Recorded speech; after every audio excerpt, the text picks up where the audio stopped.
प्रेम में त्याग होता है, स्वार्थ नहीं। जो कहता है कि अगर तुम मेरे नहीं हो सके तो किसी दूसरे के भी नहीं हो सकते। यहाँ प्यार नहीं, स्वार्थ बोल रहा है। सच तो यह है कि प्रेम में जहाँ अधिकार की भावना आती है वहीं इंसान स्वार्थी होने लगता है, और जहाँ स्वार्थ होगा वहाँ प्रेम समाप्त हो जाएगा।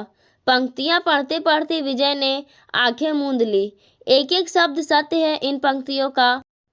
क्या उसके साथ भी ऐसा ही कुछ घटित तो नहीं हो रहा? अतीत का एक एक पल उसकी स्मृतियों में विचरने लगा। विजय जब छोटा था तभी उसके पापा गुजर गए। उसे और उसकी छोटी बहन कनिका को उसकी माँ मालती ने बड़ी कठिनाई से पाला था।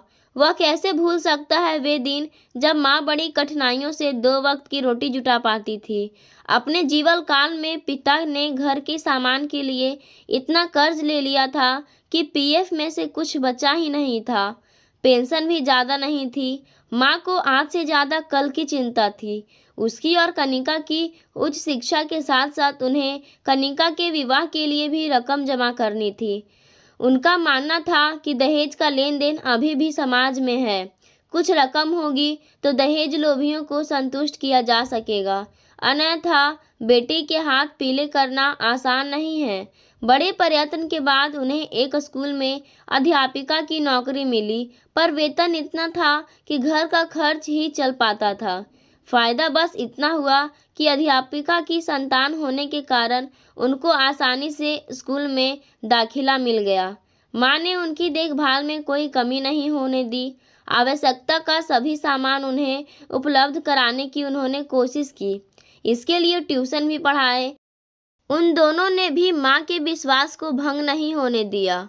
उनकी खुशी की कोई सीमा नहीं रही जब मैट्रिक में उन्होंने राज्य में प्रथम स्थान प्राप्त किया।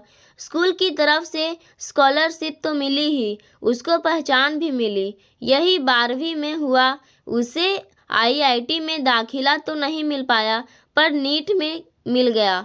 कनिका ने भी अपने भाई विजय का अनुसरण किया। उसने भी बायोटेक्नोलॉजी को अपना कैरियर बनाया। बच्चों को अपने अपने सपने पूरे करते देख माँ को सुकून तो मिला, पर मन ही मन उन्हें यह डर भी सताने लगा कि कहीं बच्चे अपनी चुनी डगर पर इतने मस्त ना हो जाएं कि उनकी अनदेखी करने लगे।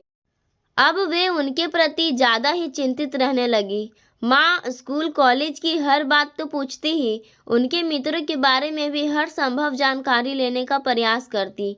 विजय और कनिका ने कभी उनकी इस बात का बुरा नहीं माना, क्योंकि उन्हें लगता था कि माँ का अतिशय प्रेम ही उनसे यह करवा रहा है। भला माँ को उनकी चिंता नहीं होगी तो किसे होगी। माँ की खुशी की सीमा नहीं रही जब इंजीनियरिंग की पढ़ाई पूरी होते ही उसकी एक मल्टीनेशनल कंपनी में नौकरी लग गई। कनिका का कोर्स भी पूरा होने वाला था। माँ ने उसके विवाह की बात चलानी प्रारंभ कर दी, पर कनिका रिसर्च करना चाहती थी। उसने अपना पक्ष रखा तो माँ ने यह कहकर अनुशना कर दिया कि मुझे प्रयास करने दो।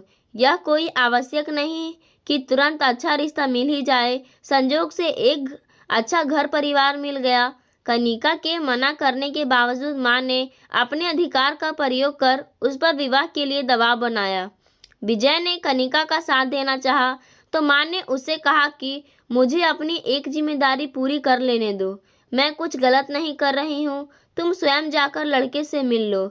अगर कुछ कमी तो बता देना, मैं अपना निर्णय बदल दूंगी। और जहाँ तक कनिका की पढ़ाई का प्रश्न है, वह विवाह के बाद भी कर सकती है। विजय अब नितिन से मिला था। उसमें उसे कोई भी कमी नजर नहीं आई।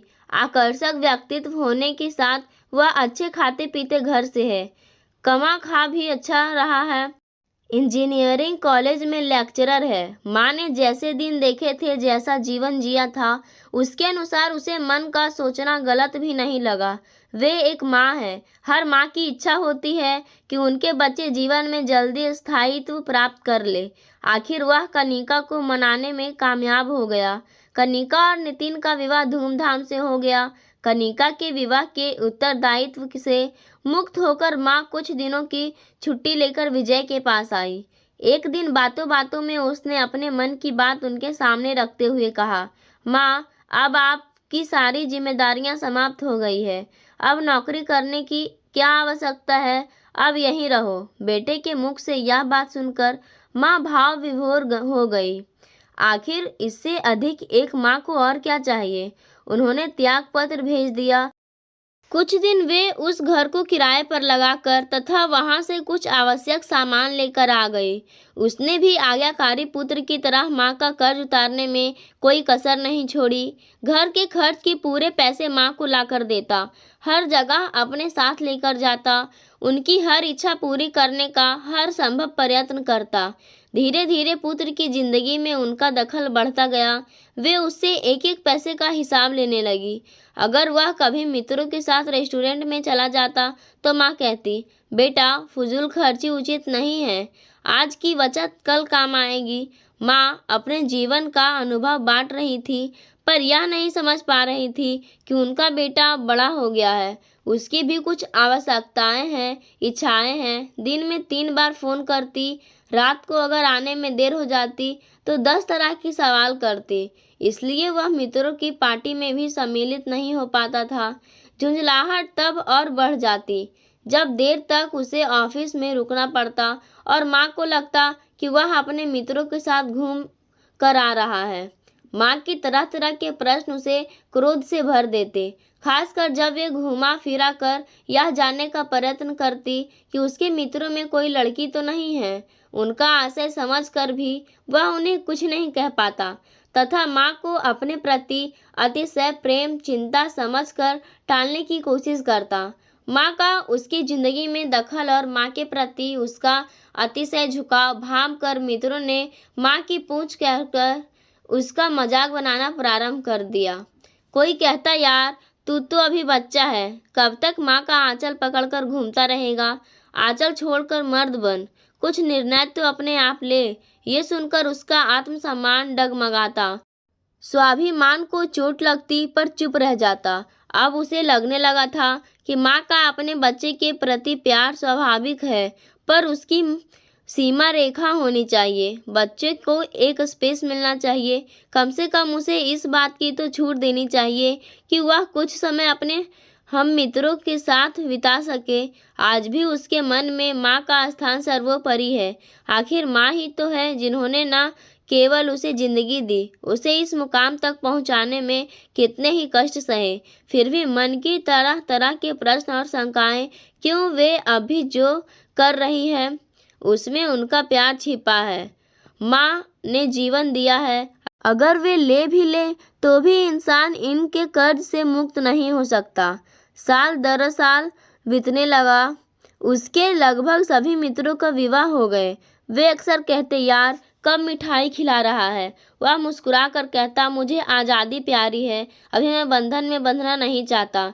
इस बीच कई रिश्ते आए, पर माँ को कोई लड़की पसंद नहीं आती थी। कहीं परिवार अच्छा नहीं है तो कहीं लड़की। अगर सब कुछ ठीक रहा तो लेन देन के मसले पर बात टूट जाती। उसे समझ में नहीं आ रहा था कि माँ ऐसा क्यों कर रही है। जिस दहेज की समस्या से वह कनिका के समय त्रस्त थी, वही दहेज का लालच अब उनमें कैसे समा गया। एक रिश्ता तो उसकी कंपनी में ही काम कर रही एक लड़की का था। उसके माता पिता इस रिश्ते के लिए इसलिए ज़्यादा उत्सुक थे क्योंकि उन्हें लगता था कि दोनों की एक ही कंपनी में काम करने से वे एक दूसरे की समस्याओं को अच्छी तरह समझ पाएंगे। लेकिन माँ को वह लड़की ही पसंद नहीं आई। उसने कुछ कहना चाहा तो बोली, तू अभी भी बच्चा है, शादी ब्याह ऐसे ही नहीं हो जाता, बहुत कुछ देखना और सोचना पड़ता है। उसकी नाक इतनी मोटी है कि अगर उससे विवाह हो गया तो आगे की सारी पीढ़ियां मोटी नाक लेकर आएंगी। उसने कभी माँ की बात नहीं काटी थी तो अब क्या कहता कि उसे लड़की का रंग रूप सूरत सीरत ठीक ही लगी, नाक भी ऐसी मोटी तो नहीं लगी जैसा माँ कह रही है। पता नहीं माँ ने बहू के रूप में कैसी लड़की मन में बसा रखी है। अब वे क्यों भूल रही है कि हर लड़की सर्वगुण संपन्न नहीं होती। सच तो यह है, वह इस रिश्ते के आने से पहले कई बार ऑफिस कैंपस में उस लड़की को देख चुका था, आंखें मिली थी, शायद चाहने भी लगा था। उस दिन वह बहुत निराश हुआ था और एक सपना टूटता महसूस कर रहा था, पर माँ के खिलाफ जाकर कुछ कहने या करने का प्रश्न ही नहीं था। वह सब कुछ सहन कर सकता था, पर माँ की आंखों में आंसू नहीं। दिन बीत रहे थे, बच्चों के स्कूलों की छुट्टी हो गई थी। माँ ने कनिका को छुट्टियों में बुला लिया तो उसे भी लगा कि चलो अच्छा है, दिल दिमाग पर छाई निरस्ता से मुक्ति मिलेगी। कनिका के आते ही घर में रौनक हो गई। उसका 2 वर्षीय बेटा अथर्व तो उसे छोड़ता ही नहीं था। मामा हमें यह चाहिए, हमें वह चाहिए, और वह उसकी डिमांड पूरी करते थकता नहीं था। भैया कब तक यूं ही अकेले रहोगे? अब तो भाभी ले आओ। आखिर माँ कब तक तुम्हारी गृहस्थी संभालती रहेगी?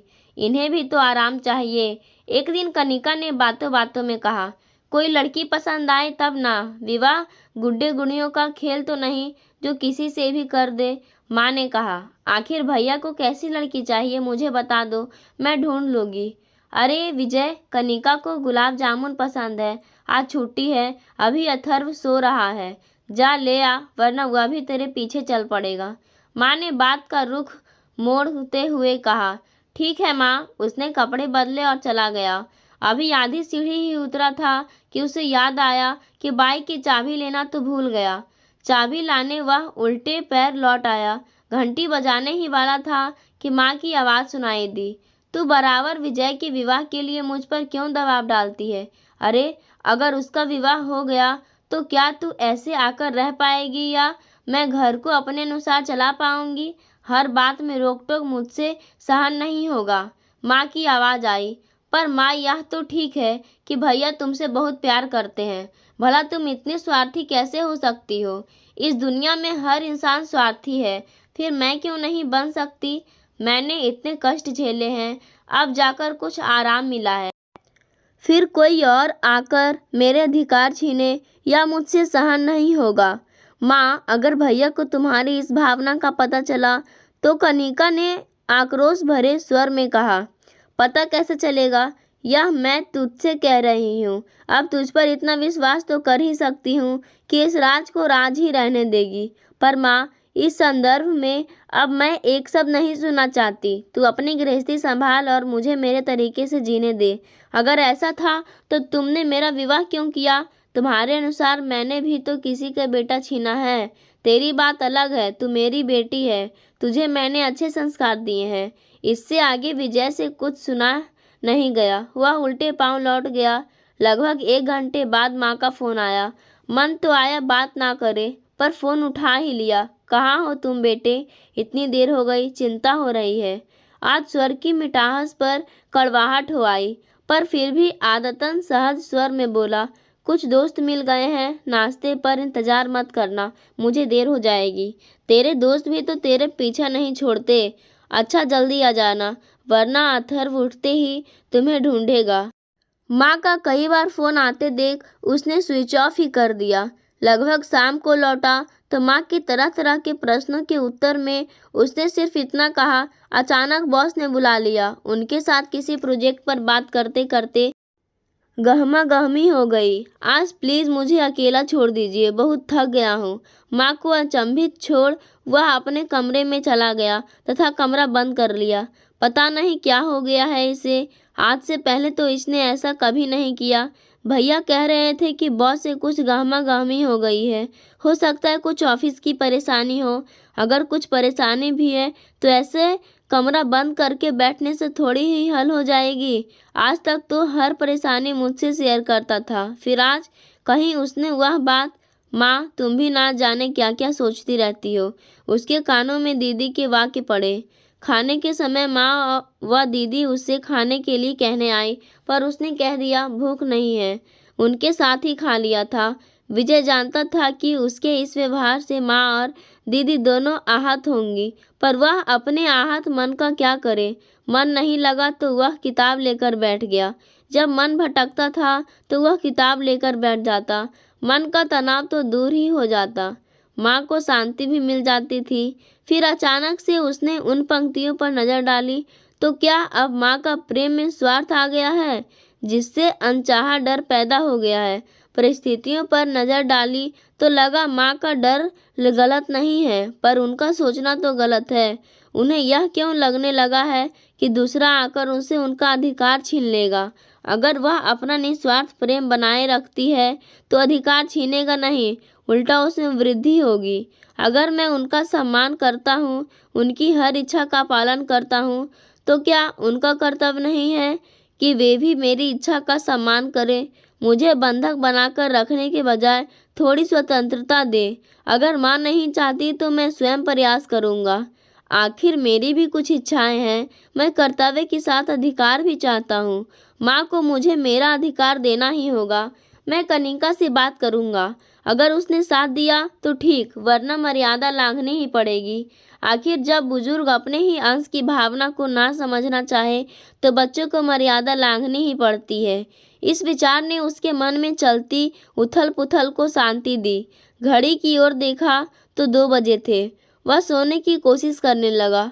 साल भर बाद विजय ने कनिका और नेहा के साथ अपने अपार्टमेंट के सामने कार खड़ी की। कनिका ने कार से उतरकर कहा, भैया आप भाभी को लेकर पहुंचो, तब तक मैं आरती का थाल सजाती हूँ। अरे कनिका, तू अचानक, ना कोई सूचना, कहाँ है नितिन और अथर्व? माँ ने दरवाजे पर उसे अकेला खड़ा देखकर प्रश्न किया। वे भी आ रहे हैं, पर माँ अभी आरती का थाल सजाओ। भैया भाभी लेकर घर आए हैं। भाभी क्या कह रही है तू? वह ऐसा कैसे कर सकता है? मुझे बताए, इतना बड़ा फैसला ऐसा करते हुए एक बार भी मेरा ख्याल नहीं आया। क्या तू भी इसमें शामिल है? माँ ने बौखला कर कहा। हाँ, मैं भी। माँ, अगर अपना सामान बनाए रखना चाहती हो तो खुशी खुशी बहू का स्वागत करो। मैं आरती का थाल सजाती हूँ। और हाँ, तुरंत होटल कृष्णा सागर के लिए निकलना है। कोर्ट मैरिज हो चुकी है, पर समाज की मुहर लगाने के लिए वहाँ हमें रिसेप्शन के साथ विवाह की रस्में भी पूरी करनी है। कार्ड बढ़ चुके हैं, थोड़ी देर में मेहमान भी आने प्रारंभ हो जाएंगे। यहाँ कोई हंगामा ना हो, इसलिए नितिन अथर्व को लेकर सीधे होटल चले गए हैं। जितनी तेजी से कनिका का मुंह चल रहा था, उतनी तेजी से उसके हाथ भी। पर लड़की कौन है? उसका परिवार कैसा है? क्रोध पर काबू पाते हुए माँ ने पूछा। लड़की से तुम मिल चुकी हो, भैया के साथ ही काम करती है। क्या यह नेहा? माँ, तुम्हें मोटी नाक वाली नजर आई होगी, पर मुझे वह बहुत ही सुलझी और व्यवहारिक लड़की लगी। और सबसे बड़ी बात, वह भैया की शादी है। शादी से पहले हर लड़की सुलझी नजर आती है। माँ, अगर अब भी तुमने अपना रवैया नहीं बदला तो मेरी बात याद रखना, घाटे में तुम ही रहोगी। बच्चे बड़ों से सिर्फ आशीर्वाद चाहते हैं, उसके बदले में बड़ों का सामान देते हैं। अगर उन्हें आशीर्वाद की जगह ताने और उल्हाने मिलते रहे तो बड़े भी उनसे सम्मान की आशा ना रखें। वैसे भी तुम्हारे रुख के कारण ही हमें अनचाहे तरीके से फैसला लेना पड़ा, और तू और नेहा के माता पिता को बड़ी कठिनाई से इन सब के लिए तैयार कर पाए हैं। अब चलो, कहते हुए कनिका का स्वर कठोर हो गया था। वह आरती का थाल लिए तेजी से बाहर की ओर चल दी। कहने सुनने के लिए कुछ रह नहीं गया था। पंछी के पर निकल चुके हैं और वह अब बिना किसी की सहायता से उड़ना भी सीख चुका है। बहेलियां अगर चाहे भी तो उसे बांध कर नहीं रख सकता, सोचकर माँ ने कनिका का अनुसरण किया। कनिका बाहर आई तो देखा दरवाजे पर विजय नेहा के साथ खड़ा है।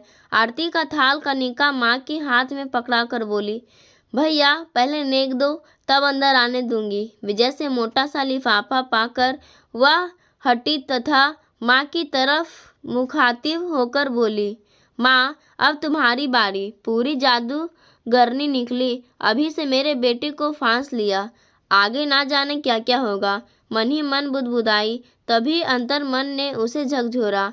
अब अपना और कितना अपमान करवाएगी मालती? आगे बढ़, खुशियाँ तेरे द्वार खड़ी है, खुशी खुशी स्वागत कर। उन्होंने कनिका के हाथ से थाल लिया था और आरती उतारते हुए बोली, अच्छा सरप्राइज दिया तुम लोगों ने, मुझे हवा भी नहीं लगने दी। अगर तुझे इसी से विवाह करना था तो मुझसे कहते, क्या मैं मना कर देती? कनिका, इसमें कुछ मीठा तो रखा ही नहीं है। अब बिना मुंह मीठा करवाए कैसे बहू का गृह प्रवेश करवाऊं? आज मीठा तो कुछ भी घर में नहीं है। जा थोड़ा सा गुड़ ले आ। विजय और कनिका ने एक दूसरे को देखा। माँ में आए परिवर्तन ने उन्हें सुखद आश्चर्य से भर दिया। अब खड़ी ही रहोगी या लाएगी भी? कनिका गुड़ लाने अंदर गई। विजय और नेहा के चरणों में झुक गए। दोस्तों, आपको ये कहानी कैसी लगी हमें ज़रूर बताएं। धन्यवाद।